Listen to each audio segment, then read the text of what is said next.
والصلاة والسلام على سيد الأنبياء والمرسلين أما بعد فأعوذ بالله من الشيطان الرجيم بسم الله الرحمن الرحيم الصلاة والسلام عليك يا سيدي يا رسول الله الصلاة والسلام عليك يا سيدي يا حبيب الله وعلى آلك وصحبه يا سيدي يا حبيب الله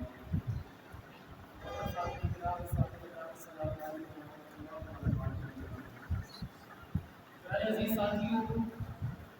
جیسا کہ آپ جانتے ہیں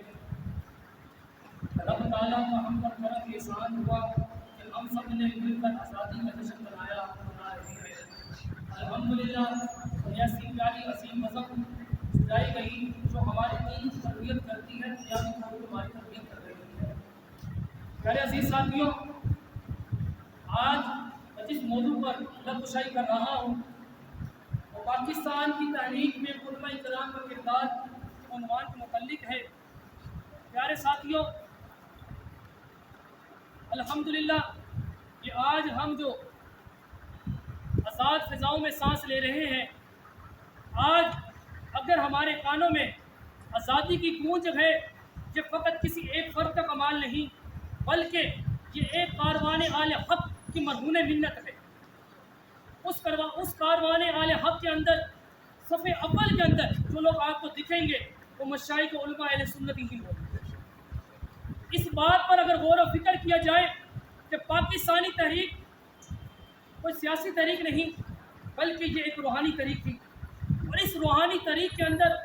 روح، جان، قوت اور صدق دکھانے والے مشائخ اہل سنت ہی تھے۔ کہ آج اگر ہم بھول گئے کہ سب سے پہلے بڑے صغیر کے اندر مسلمانوں کو جداگانہ حیثیت سے جو تصور جو پیش کیا گیا وہ سیدی اعلیٰ حضرت امام اہل سنت مجددین و ملت اشرف امام احمد رضا خان ہی تھے۔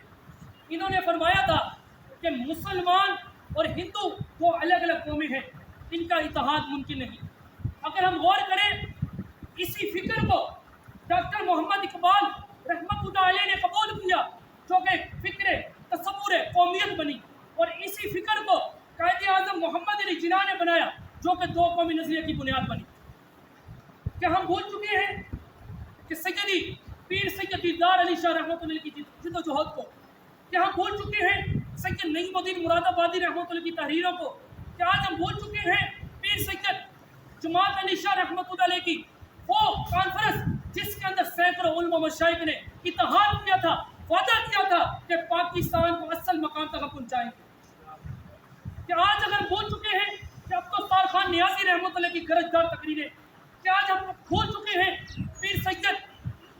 کفایت علی کافی رحمۃ اللہ علیہ کی وہ تکلیفیں، وہ شہادت جو انگریز نے چوک پہ آپ کو پھانسی دی۔ کہ ہم بھول چکے ہیں کہ فضل حق خیرآبادی رحمۃ اللہ کا جنازہ اسی جد و جہد کے اندر جیل کے اندر سے نکلا۔ کہ ہم بھول چکے ہیں کہ ہمارے مشائخ نے، ہمارے علماء کرام نے کس قدر قربانیاں دی۔ کہ ہم بھول چکے ہم اگر پاکستان کی جڑوں کے اندر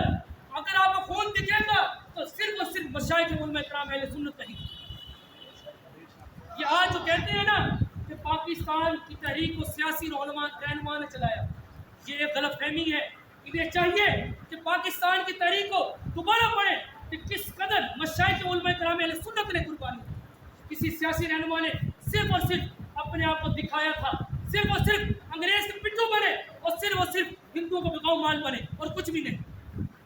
محترم سامعین کرام، میں آپ لوگوں کو بتانا چاہتا ہوں کہ آپ لوگ جس جماعت سے تعلق رکھتے ہیں اسی جماعت کے صف اول میں جو مشائخ اہل سنت ہیں آج ہم ان کے پاسبان ہیں، ان کے عقائد و نظریہ کے ہم وارث ہیں، ان کے عقائد و نظریہ کے تحفظ کرنے والے ہم لوگ ہیں اور کوئی نہیں۔ کیا آپ بھول چکے ہیں کہ جب قائد اعظم محمد علی جناح کو انگریز کانفرنس جو انگریز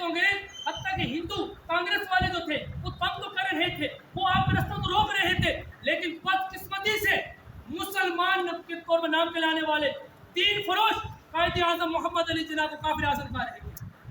کیا بھول چکے ہم؟ نہیں بولے ہم۔ اور اس وقت قائد اعظم محمد علی جناح کے بارے میں کی حمایت میں پیر سید جماعت علی شاہ رحمۃ اللہ علیہ آپ نے فرمایا کہ قائد اعظم محمد علی جناح ہمارے وکیل ہیں کیونکہ دین اسلام کی جد و جہد کر رہے ہیں اور ان کے ہاتھ میں شریعت محمدیہ کا جھنڈا ہے، ہم ان کے ساتھ ہیں۔ صرف اور صرف پیر سید جماعت علی شاہ رحمۃ اللہ علیہ ایسے کہنے والے۔ محترم سامعین کرام، آپ لوگوں کو بتاتا چلوں میں کہ ہمارے علماء کرام نے کس قدر قربانیاں دی۔ اس قربانی سے آپ ایک مختصر سی بات بتاتا ہوں کہ پاکستان کا جو مطلب لا الہ الا اللہ، تو جو آپ نے اقتباس فرمایا کسی اور نے نہیں فرمایا، یہ بلکہ حضرت علامہ مولانا مفتی فضل رضوی رحمۃ اللہ علیہ تھے، کہ جنہوں نے لاہور کے جلسے کے اندر فرمایا کہ پاکستان کا مطلب صرف لا الہ الا اللہ ہے۔ اس لا الہ الا اللہ کی گونج اس روئے زمین پر نہیں بلکہ ساتوں آسمان پر گونجی اور کفر کے ایوان کو لرزہ طاری ہو۔ محترم سامعین کرام، ہمارے بزرگ جناب عبد القادر بدایونی رحمۃ اللہ علیہ، جو وہ ایسی عظیم شخصیت تھی کہ جو روزانہ اپنے داری سے ایک بار نوچتے تو اللہ کی بارگاہ میں پیش کرتے، وہ کہتے یا باری تعالیٰ، پاکستان ابھی وجود میں نہیں آیا، پورے اس داری کے بال کا صدقہ یا اللہ پاک پاکستان وجود میں آ دے، یا اللہ پاک پاکستان وجود میں آ دے، یا اللہ پاکستان وجود میں آ دے۔ یہ تھے ایمانی جذبات جو ہمارے صرف مشائخ اہل سنت تھے اور کسی اور کے نہیں تھے۔ آپ لوگ اس بات پر غور کریں کہ قربانیاں دینے والے ہم، قربانیاں دینے والے ہم، اولادیں قربان کرنے والے ہم، جانیں قربان کرنے والے ہم، مال قربان کرنے والے ہم، سب کچھ قربان ہم نے کی اس وطن کے خاطر۔ لیکن آج اگر غور کیا جائے ہمارے علماء کرام کی قدر ایک صفائی کرنے والے سے کم ہو گئی۔ یہ بدقسمتی ہے اور کچھ نہیں۔ اس لیے آپ لوگ کہتا ہوں، اسی مادر وطن کو جو بنانے والے مشائخ جو تھے، ان کے نظریے کو نہ بھولو، ان کے عقائد کو نہ بھولو، بلکہ ان کے جانشین بنو، ان کے وارث بنو، ان کے عقائد و نظریات کا تحفظ کرو۔ دعا ہے اللہ تبارک و تعالیٰ سے ہمارے ملت پاکستان کو دن دگنی رات دگنی ترقی عطا فرمائے اور تمام دشمنوں سے محفوظ فرمائے۔